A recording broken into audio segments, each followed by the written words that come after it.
As we reflect on the third quarter of 2025, a stark dichotomy between economics and investment markets has emerged. Our mid-year outlook posed three primary questions heading into the second half of this year. First, will central banks begin easing to support the labor market? Second, will trade relationships stabilize further?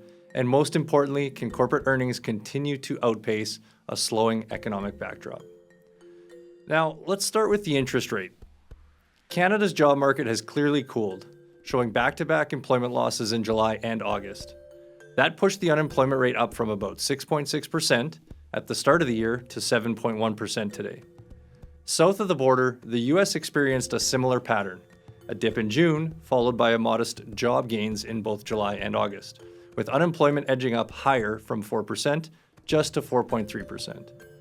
Those trends were enough for both the Bank of Canada and the US Federal Reserve to end their 8-month pause and cut rates by a quarter point at their September meetings. The Bank of Canada's overnight rate now sits at 2.5%, while the Fed's target range is right at 4.25%. Earlier in the year, policymakers worried that the new tariffs might reignite inflation. So far, that risk hasn't materialized.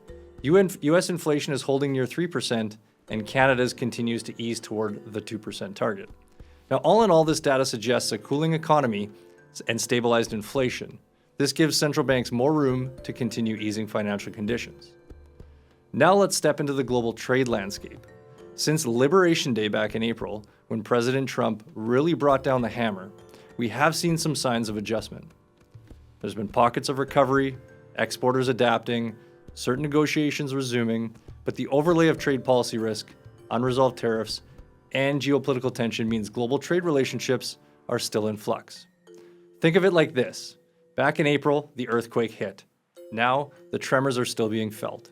We may see a return to steadier ground, but I wouldn't say we're quite there just yet.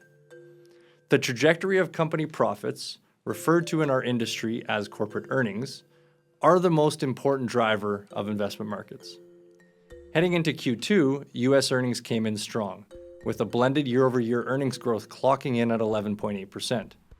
Most S&P 500 firms beat both revenue and earnings expectations, but the gains have been uneven. Mega caps are doing most of the heavy lifting, while many sectors are under pressure. In Canada, there are pockets of strength. Certain companies are showing resilience, while others are faltering. But cost pressures and global uncertainty are making their mark. Strength in commodity prices continue to be a silver lining for the Canadian companies, particularly precious and base metal ones. Blended earnings growth in Q2 for 2025 for Canada rang the till at 10.8%. So can this earnings outlook continue to outpace the slowing economy? Possibly for a time, especially if companies remain disciplined and innovation-driven. But as macro headwinds build, the cushion gets thinner.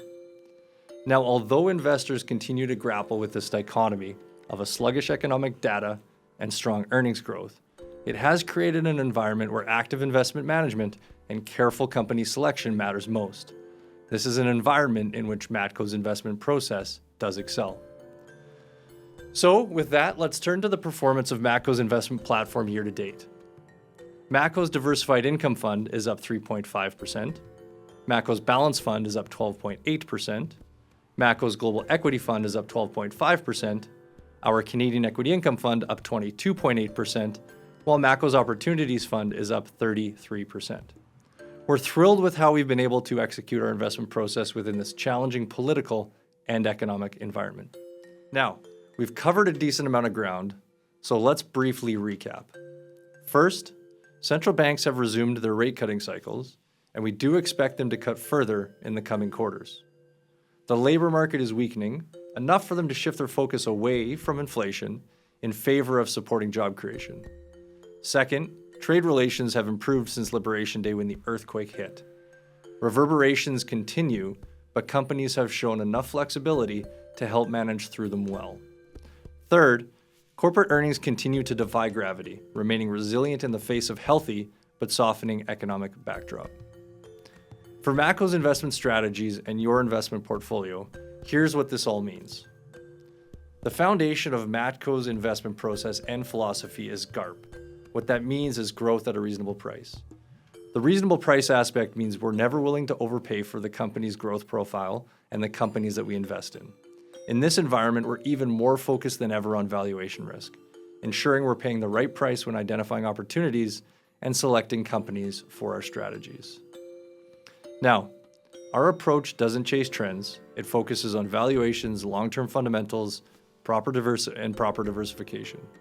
As market conditions evolve, we will continue to adjust portfolios thoughtfully, always anchored in the process that has guided us through previous cycles.